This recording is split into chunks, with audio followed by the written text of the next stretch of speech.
Before we begin with this video, I just want to take a moment to thank everybody for the overwhelming support. I'm really glad that you guys enjoy my Oh, wow. I'm really glad that you guys enjoy my videos, and I do definitely plan to make more for you guys. And genuinely, let me know in the comments what you guys want to see in the future, because I definitely plan to be as interactive with the community as I can be. But with my thanks aside, let's get into why you guys actually clicked on this video. If you're looking to level up a killer, or you just want to get a killer to level 100, but you feel like it's a little slow, I hopefully can help with that in this video. I'm going to go over the monster system and how you can get more points, as well as go as in-depth as I can about how to get those points. We're going to talk about the monster system first. On the top of the screen, you can see every player in the game along with the number that's attached to their logo. This number is essentially an indication on who's going to be killer next. The higher the number, the closer you are to being killer. If there's a 2 or more way tie for being killer, the next killer will just be randomly decided between those people in the tie. You instantly gain 1 point onto your number once the match starts, and you can gain more throughout the match by completing objective sets and surviving. This means you can gain 3 to 4 on your counter to be killer in literally one match. The issue for some people is that they don't know where the objectives are on certain maps, so they struggle to get their number up because they can't complete the objective sets in time. Luckily for you, I'm going to break down each map, where the monster spawns on them, and where the objectives are on them. And there's no better map to start with than the one you're watching right now, Fazbear's Fright. Fazbear's Fright has 2 sets of objectives. It's cleaning 10 vents and collecting 9 phantom cupcakes. Put on screen right now is a hand-drawn overview of the map. There's none out there for literally any map in the game, and I had to go off of memory too, so please bear with me on this one. No, I'm not the best at drawing, but I tried, man. The pink circles are going to represent the phantom cupcakes, and the gray circles are going to represent the vents. The red circle represents where the killer spawns on this map. There are some survivor spawns near there, so I put that there so you can get away from the killer if you spawn next to him. That big blue circle there is honestly where I'd start on this map. I wouldn't leave that general area until I collect all the objectives in that space, which is 7 cupcakes and 9 vents. I also labeled some of the rooms so you can kind of get an understanding of how I drew this. I know it's not the best, but it's all I had to work with, and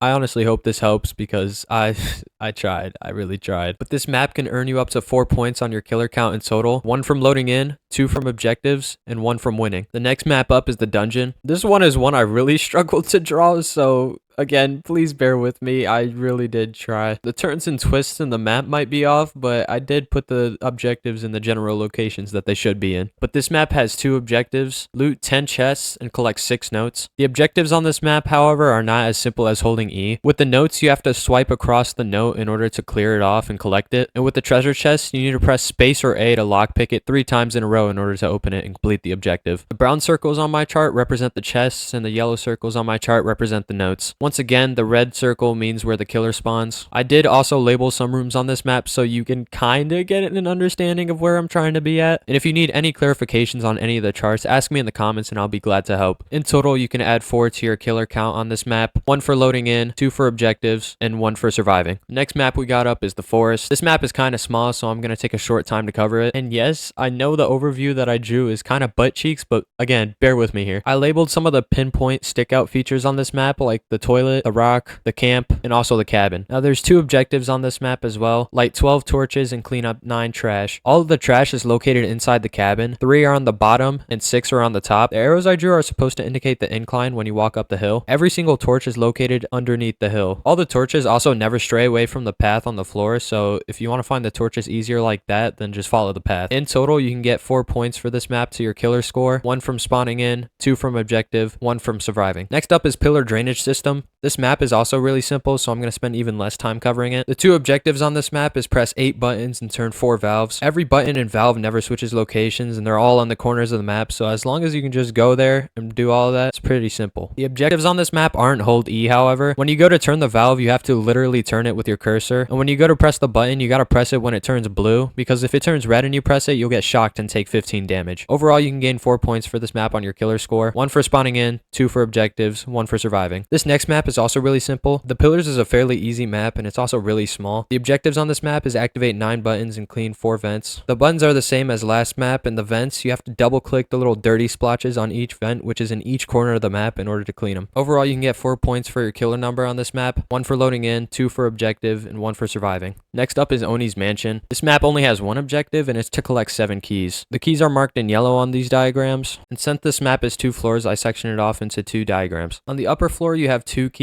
one being behind a tree and another one being on top of a bed. And on the bottom floor, you have 5 keys. Overall, this map can earn you up to 3 points on your killer score: 1 for loading in, 1 for objectives, and 1 for surviving. Next up is Baldi Schoolhouse. This map has 2 objectives: Pop 5 balloons and solve 6 questions. The quote-unquote balloons actually just look like glitched out Baldis, and when you click on the glitched out Baldis, it starts to glitch out your screen, and there's 5 balloons that pop up labeled 1 through 5. The order in which you tap them doesn't matter. As long as you pop all 5 of them, you get the objective done. And for the solve questions, you'll find notebooks around the map. Interact with the notebook and answer a basic mathematical question, and you should be able to get the objective. The pink on the overview represents the balloons, and the blue on the overview represents the notebooks. Overall, you get 4 points for your killer score, 1 from spawning in, 2 from objective, 1 from surviving. Last but not least, we got the map T-Jock. There's 2 objectives on this map.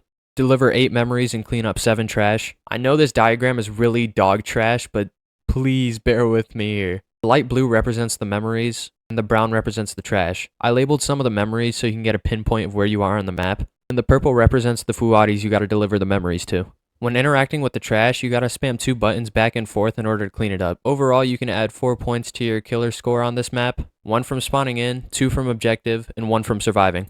I really hope you guys found this video helpful and enjoyed it. If you enjoyed this and haven't already subscribed, I think you should, because I plan to make more content like this in the future. And like I said at the start of the video, drop some comments below on what you think I should do next.